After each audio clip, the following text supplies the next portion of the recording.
Hola a todos, bienvenidos a un nuevo videoblog en Global Rheumatology de PANLAR.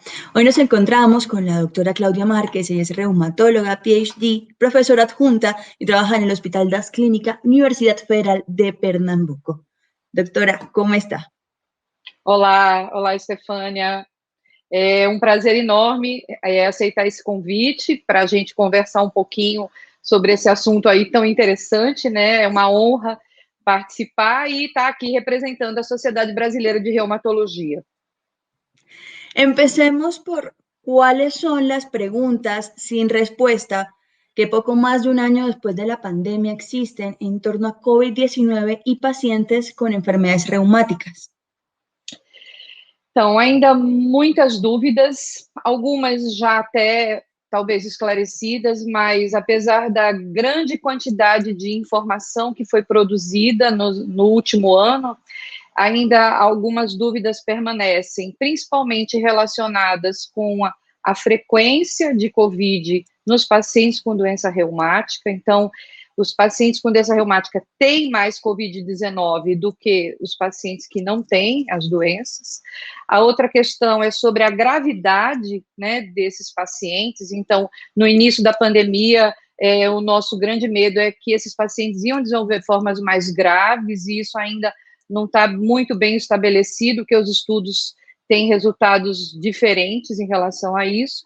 E a terceira questão é relacionada com os medicamentos, né? Os medicamentos usados para tratamento da doença reumática e não da COVID, né? Acho que nem é foco da nossa conversa aqui. Então, uma coisa que parece que já está bem estabelecida é relacionado com o corticoide, que a gente vai conversar um pouquinho mais para frente, mas em relação aos outros medicamentos, os resultados ainda são um tanto diferentes também nos diversos estudos. Então, é um pouco cedo para que a gente consiga tirar conclusões sobre essas questões. A princípio, em relação à frequência de doença reumática, de COVID nos pacientes com doença reumática, parecia que era a mesma coisa, mas tem alguns estudos mostrando que talvez seja um pouco maior do que na população geral.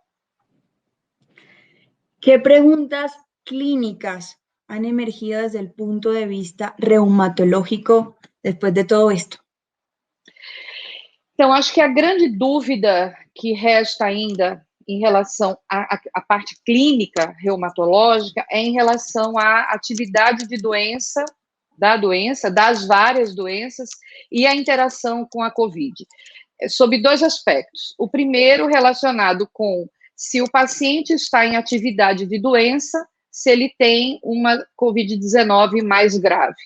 E a outra questão é o pós-COVID. Então, aqueles pacientes que têm COVID desencadeiam a atividade de doença na fase em que ele se recupera da COVID-19, até porque, talvez você já tenha visto, existe uma síndrome pós-COVID, caracterizada por uma série de alterações articulares, cutâneas, neurológicas, isso devido àquela tempestade de citocinas, né, que acontece durante a infecção.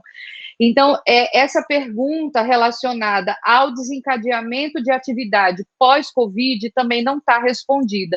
E talvez essa seja a grande dúvida reumatológica relacionada com a COVID. Então, atividade de doença e a interação com a infecção.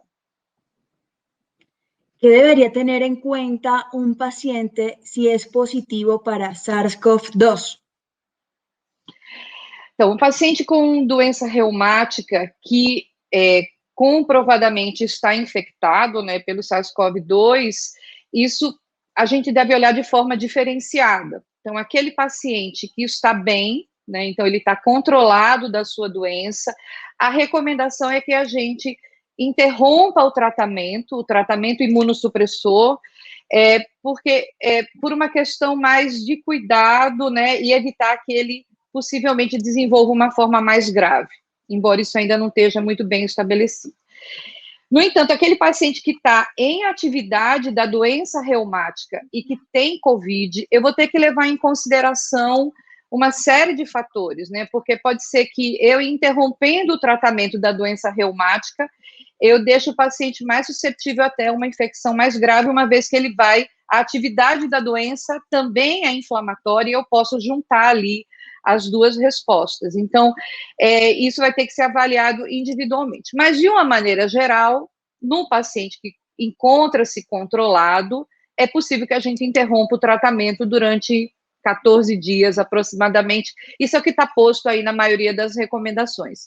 E eu poderia reintroduzir o tratamento caso o paciente melhore, né, em 14 dias, ou 10 dias do teste confirmatório, com 72 horas de ausência de febre. Então, naquele paciente que evoluiu bem, com uma COVID-19 tranquila, é possível que a gente reintroduza o tratamento. Mas, de novo, isso deve ser avaliado de forma individual. ¿Cuáles serían entonces los principales factores a tener en cuenta para el desencadenamiento de una enfermedad severa y que pueda llevar a una UCI? Os estudos, mais ou menos, têm demonstrado praticamente a mesma coisa em relação a isso, né, aos desfechos de gravidade. Então, o que é que está bem estabelecido? A idade, pacientes mais velhos têm maior risco, a presença de comorbidades, como hipertensão, diabetes, doenças cardíacas, né, doenças cardiovasculares de uma maneira geral. O uso de corticoide, isso também se repete, né, em vários estudos, na verdade, todos os estudos publicados até agora, em várias doenças que usam corticoide, atribuem o uso crônico numa dose acima de 20 miligramas por dia de prednisona ou equivalente como sendo um fator. No entanto, existem outros fatores, como, por exemplo, a gente, no nosso estudo, né, da nossa coorte aqui no Brasil, o primeiro artigo que a gente publicou, a gente conseguiu demonstrar que pacientes que têm um grau de imunossupressão mais alto, como, por exemplo, usando pulsoterapia de ciclofosfamida ou de corticoide, de metilprednisolona, tiveram um risco maior de internamento em terapia intensiva e morte. Esses dados, eles não foram reproduzidos em outros estudos que foram publicados com um desenho semelhante, e a gente ainda é muito cedo com os dados iniciais da nossa coorte a afirmar isso, até porque foi um corte transversal que nós fizemos durante esse período de acompanhamento. Mas, assim, muitos colegas têm visto isso na prática clínica, que os pacientes mais imunossuprimidos têm um desfecho pior, tá? O contrário não tem acontecido com o uso de medicamentos biológicos, principalmente com os anti-TNFs, que também é um resultado que vem se repetindo, que parece ter um efeito protetor. Então, quem usa anti-TNF teve um risco menor de ir para a UTI e até de internamento de uma maneira geral, só não teve essa proteção em relação ao desfecho morte. Mas para ventilação mecânica, UTI e internação, ele deu também um possível efeito protetor, né? Isso tem se repetido nos estudos. As outras classes de biológico não mostram nem um efeito protetor, nem um efeito deletério. Então, ela é um efeito neutro, vamos dizer, quando a gente fez a análise. Mas se fosse para hoje a gente elencar os principais fatores, seriam esses: idade, presença de comorbidades y uso de corticoide. Precisamente con corticoides, ¿qué deben tener en cuenta los pacientes que están en tratamiento con corticoides? Então, aquele paciente que está bem, então, voltando de novo, a gente precisa individualizar, então, aquele paciente que está bem, está fora de atividade de doença, o ideal é que a gente tente diminuir a dose do corticoide, de preferência retirar, até mesmo antes dele ter a infecção, porque isso provavelmente vai fazer diferença caso ele venha apresentar COVID. Então, na verdade, essa é uma recomendação que sempre é feito para pacientes com doença reumática, tentar manter o corticoide na menor dose possível. Caso o seu paciente desenvolva COVID-19 e seja possível diminuir a dose do corticoide, sem retirar bruscamente, porque isso também não é recomendado, né? Então, tenta reduzir um pouquinho a dose, embora o que faz diferença não é o uso do corticoide durante a infecção, mas é o uso prolongado do corticoide. Então, se fosse para dar uma recomendação agora, eu diria para os doutores, né, que acompanham esses pacientes, que eles tentem reduzir a dose do corticoide se for possível.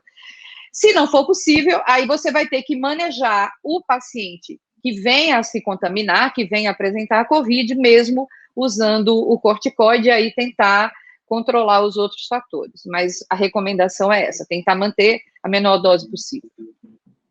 ¿Cómo se deben manejar los inmunosupresores y medicamentos de demás tratamientos normalmente suministrados a estos pacientes? Bom, o raciocínio é semelhante ao do corticoide. Então, a recomendação é, se o paciente tem COVID e usa um imunossupressor e ele está bem da doença, então, de novo, individualmente, você deve analisar se ele pode ou não ficar sem o tratamento, né? Então, está super bem, está fora de atividade de doença, suspende o imunossupressor durante aquele período. No entanto, alguns pacientes estão precisando do imunossupressor naquele momento, então não tem como a gente retirar.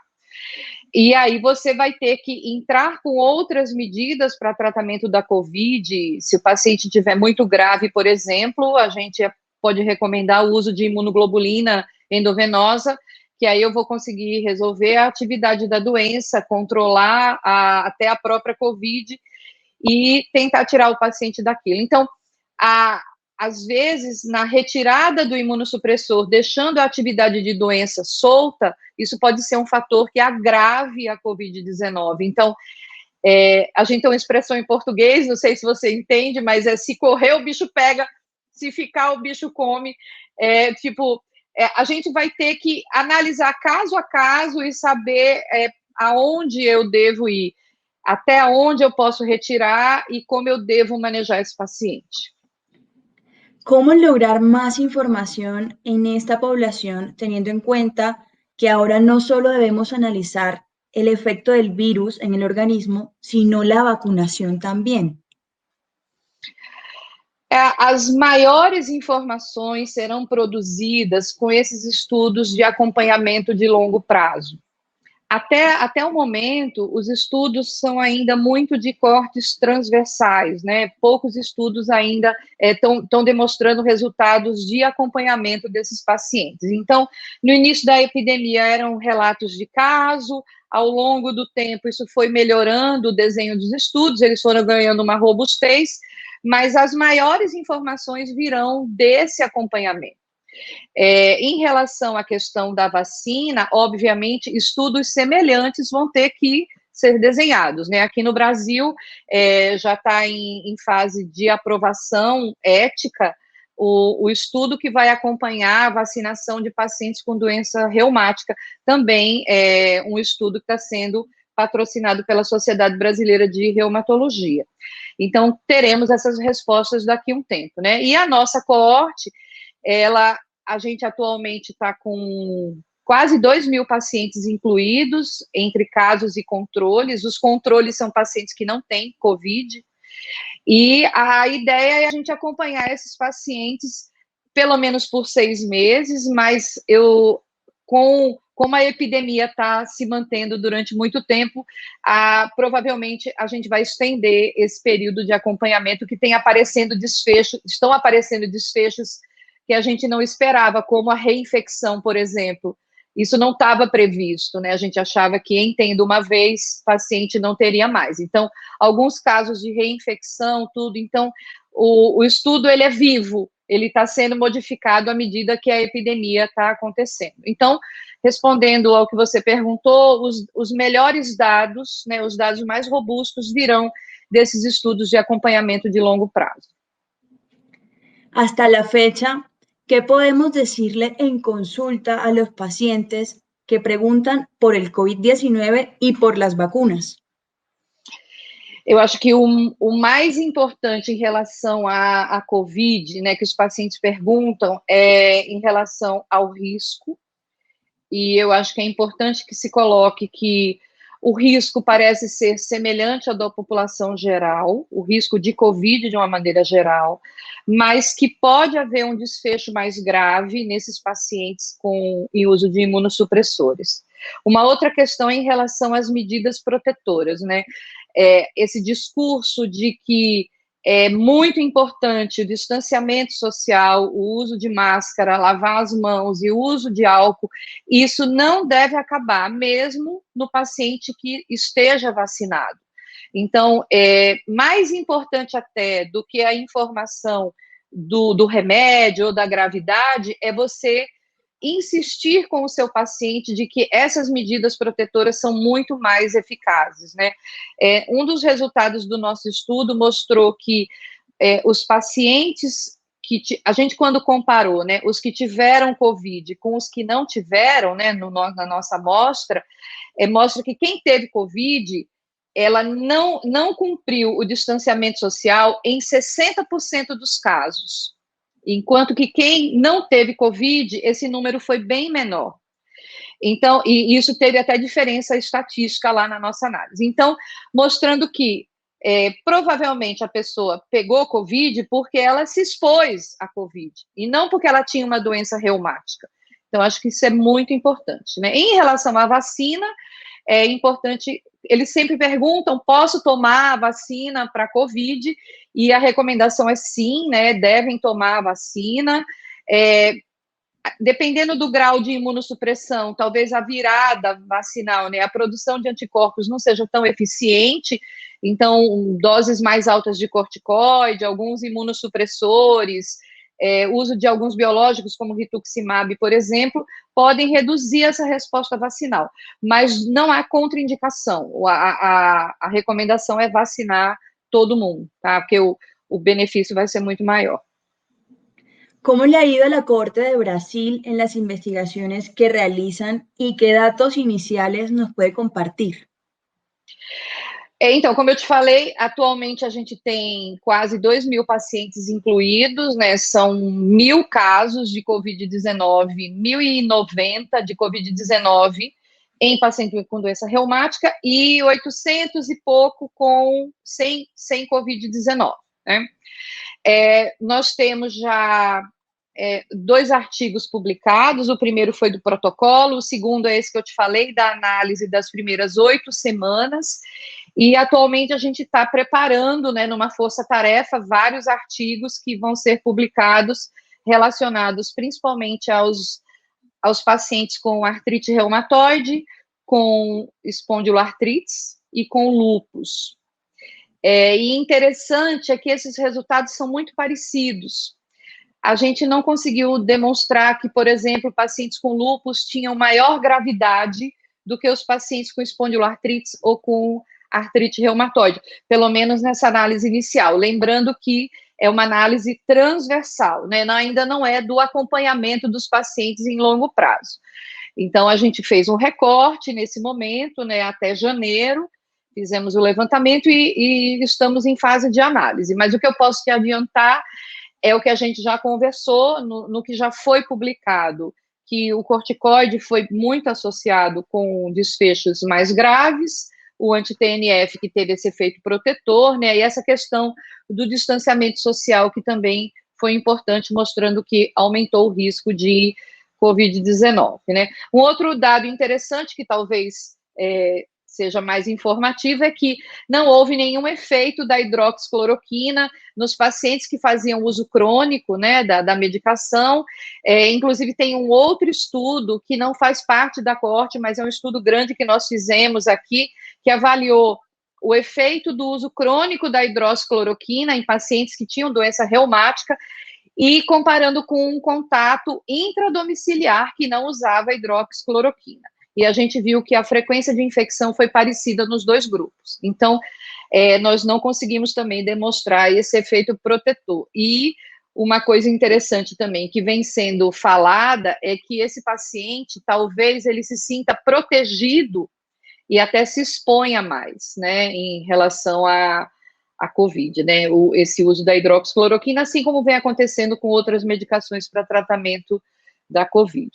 Então, isso é o que eu posso te adiantar. Em breve teremos mais resultados, quando a gente terminar de fazer essa análise, Mas interessante é esse dado de que não houve diferença de gravidade entre as 3 doenças. A gente analisou também o percentual de óbitos e também foi a mesma coisa, em lúpus, em artrite reumatoide e em espondiloartrites. ¿Cómo percibe la pandemia en su país? Además, las variantes, ¿considera que pueden afectar a los pacientes reumáticos? Tá difícil aqui, né? Acho que vocês todos têm acompanhado, né, as notícias relacionadas ao Brasil e a forma como toda a crise está sendo gerenciada, né, pelos nossos governantes. E, na verdade, isso afeta não só os pacientes com doença reumática, né? Acho que afeta o Brasil inteiro, todas as pessoas, o número de óbitos cada vez maior e hoje em dia nós respondemos por 1/3 dos óbitos no mundo inteiro. Então, claro que os pacientes com doença reumática e com outras comorbidades possivelmente sofrem mais, não é que aumenta a frequência de infecção, mas se eles pegam, talvez eles tenham desfechos mais graves. Então, eu acho que esse é o grande impacto, né? E, sinceramente, nós não vemos perspectiva de melhora nos próximos meses, né? As medidas de contenção não são eficazes, são diferentes nos vários cenários.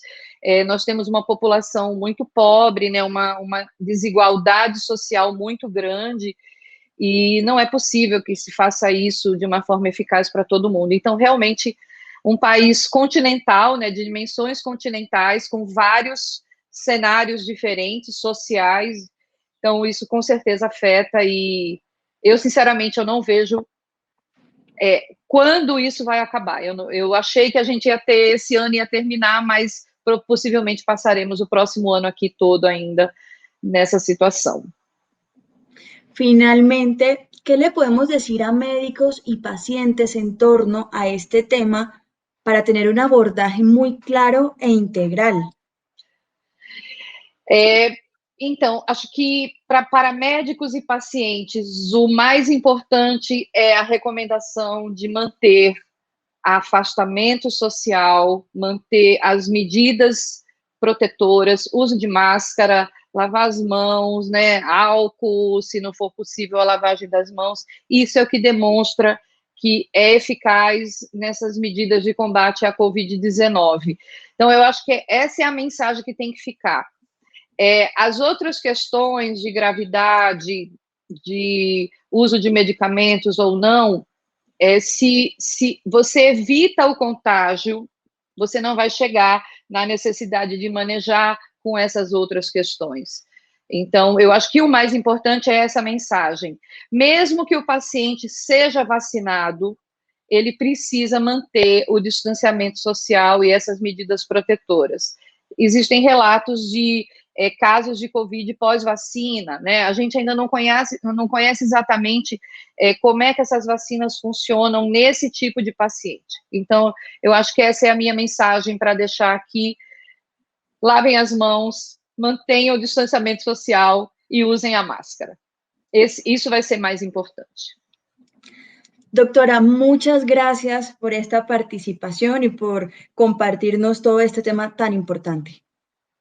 Estefânia, eu que agradeço o convite ao Panlar, estou extremamente honrada de ter participado, espero que eu tenha me feito entender. Desculpa não falar em espanhol, né, mas foi um combinado nosso que eu falaria em português e depois as legendas serão colocadas em inglês. Não sei se tudo será possível traduzir para o inglês, mas espero que ele consiga, né, a pessoa que vai fazer as legendinhas. Mas muito obrigada, foi um prazer enorme e me coloco à disposição aí, tem o meu contato, você pode colocar à disposição das pessoas aí, se for o caso, tá bom? Listo. Juan, perfecto. ¿Listo? Saímos.